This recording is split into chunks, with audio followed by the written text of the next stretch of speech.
মই একো হেৰি নাই মোকে চাওক কি লাভ হ'ল হয়নে মোৰ যদি জন্ম ইণ্ডিয়াত নহয় আমেৰিকাত হ'লেহেঁতেন ভাবক মই ক'ৰ পৰা ক'লৈ গুচি গ'লো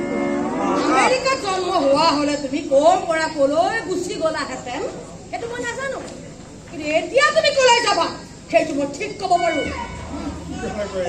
এতিয়া মই বাথৰুমলৈ যাম কেনেকৈ জানিম আৰু এটা কথা ক'লে ডিঙি চৰি উলিয়াই দিম মই কি কৰিম কি কৰিলি হা কি কৰিলি ক'ব লাগে কি কৰিলি কি আমাক ফাঁকি দি আছ কি কৈছিলি বিজনেছ কৰ ডাঙৰ বিজনেছমেন হা মই মাজে মাজে বিজনেছ হাতৰ বেমাৰ আছে পুলিচৰ ভয় দেখুৱাই একো লাভ নাই ভালে ভালে ক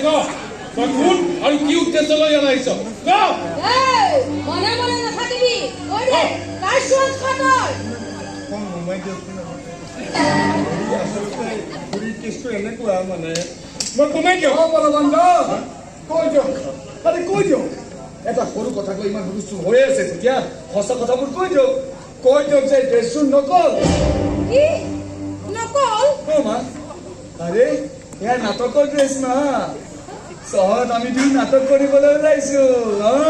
তাৰে ড্ৰেছ মামা এয়া হ'ল মোৰ ড্ৰেছ এয়া হ'ল বলৱান দাই এইযোৰ পিন্ধিম মই আৰু এইযোৰ পিন্ধিব বলৱান দাই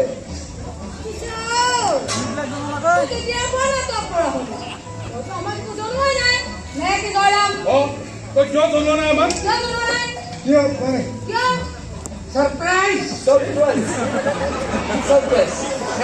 বুলি ইংৰাজীত শব্দ এটা আছে ৰাজীৱে সাৰপ্ৰাইজ দিব বিচাৰিছিল আপোনালোকে বৰবাদ কৰি পেলালে চব তই মন বেয়া নকৰিবি দেই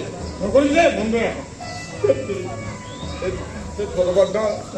ইমান কষ্ট কৰিছিলো চব এৰি গ'ল মন বেয়া কৰিলে যাম মন বেয়া